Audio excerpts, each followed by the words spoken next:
మద్యం దోపిడీ ఇప్పుడు కూడా అర్థం కాని విషయం.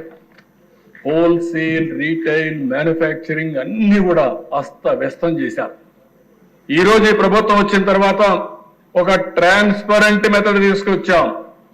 ఒకప్పుడు దేశంలో ఉండే బ్రాండ్లు కానీ పక్క దేశాల్లో ఉండే బ్రాండ్లు ఈ రాష్ట్రంలో ఉండేటివి కాదు.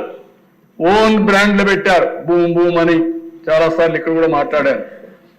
అలాంటి బ్రాండ్స్ అన్ని వచ్చాయి. ఈరోజు ఆ బ్రాండ్లన్నీ పోయి స్టాండర్డ్ బ్రాండ్స్ వచ్చాయి.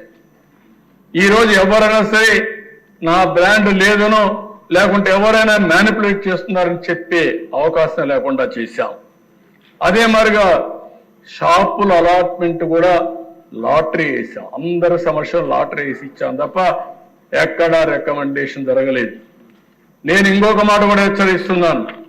ఎవరైనా సరే ఆ షాపు పెట్టుకొని ఎక్కడైనా రీటైల్ గాని మీ ఇష్ట ప్రకారం అమ్మితే మాత్రం ఖబర్దార్ జాగ్రత్తగా ఉండండి. బెల్ట్ షాప్ వస్తే మాత్రం బెల్ట్ తీస్తాం. చాలా కఠినంగా ఈ ప్రభుత్వం ఉంటుంది. ఎవరిని వదిలిపెట్టమని చెప్పి నేను క్లారిటీ ఇస్తున్నాను. ఫస్ట్ టైం 10 లక్షలు ఇస్తున్నాం.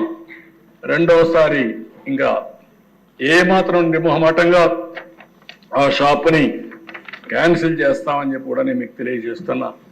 ఇక్కడే ఎమ్మెల్యేలందరినీ కోరుతున్నాను, ఎన్డీఏ ఎమ్మెల్యేస్ అందరినీ, మనందరం కలిసి మన నియోజకవర్గంలో బెల్ట్ షాపులు లేకుండా మన వాళ్ళు ఎవరిని తప్పు చేసేవాడిని ఎక్కడ సహకరించకుండా మన తన విభేదాలు లేకుండా ప్రక్షాళన చేసే బాధ్యత మీరు తీసుకోండి. తద్వారా మీకు మంచి పేరు వస్తుంది, ఎన్డీఏకి మంచి పేరు వస్తుంది. అది చేయాల్సిందిగా ఎమ్మెల్యేస్ అందరినీ కోరుతున్నాం. ఇంకో పక్కన అధ్యక్ష లాస్ట్ టైం విధానాలు చూస్తే జోబులన్నీ ఖాళీ అయిపోయినాయి. ఆరోగ్యం మొత్తం చెడిపోయే పరిస్థితి వచ్చింది.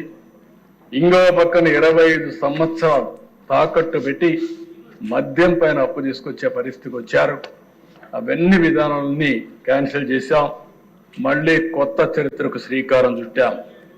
ఇంకో పక్కన దేశ ఉచిత ఇసుక, మన ఊర్లో దొరికే ఇసుక మనం ఉచితంగా తీసుకోలేని పరిస్థితి తీసుకొచ్చారు.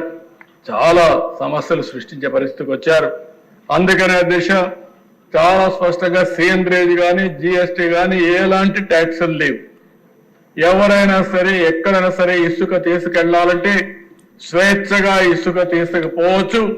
ఎవరైనా అడ్డపడితే అలాంటి వారిపైన పీడీ యాక్ట్ పెట్టి అవసరమైతే లోపలేసే బాధ్యత ఈ ప్రభుత్వం తీసుకుంటామని చెప్పి కూడా నేను మీకు తెలియజేస్తున్నా.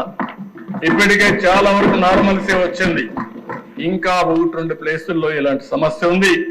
వాళ్ళు కూడా మళ్ళా హెచ్చరిస్తున్నాం. ప్రభుత్వం చాలా స్పష్టంగా ఉన్నాం, చాలా క్లియర్ గా ఉన్నాం. ఎట్టి పరిస్థితుల్లో ఉచిత ఇసుక ట్రూ స్పిరిట్ తో అమలు చేయాల్సిన అవసరం ఉంది. దానికి అందరూ సహకరించాల్సిందిగా మరొక్కసారి కోరుతున్నాను.